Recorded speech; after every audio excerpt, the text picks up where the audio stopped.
шинэ картыг хураамжилсан бөгөөд Гоохтын юу тавгаас маш олон хүний мэдээж анхи илрүүлсэн байна.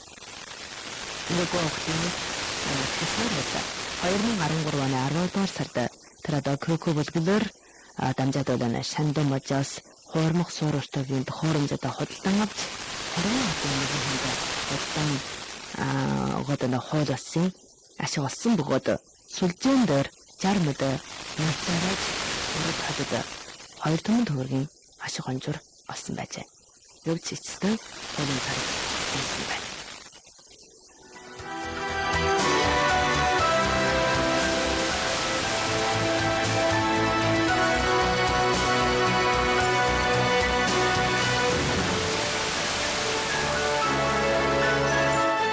Зарх мөндөд сонсогчдоо манай энержи нэвтрүүлгийн төрөд өндөрлөх боллоо. Энержи нэвтрүүлгийн бэлтгэн найруулагч Ерөө Хэнэгч уян шүр та бүхэн манай Монгол ерөнхийлсөн радиод анхаарлаа хандуулсан чинь баярлалаа. Задгаад Монгол ерөнхийлсөн радиод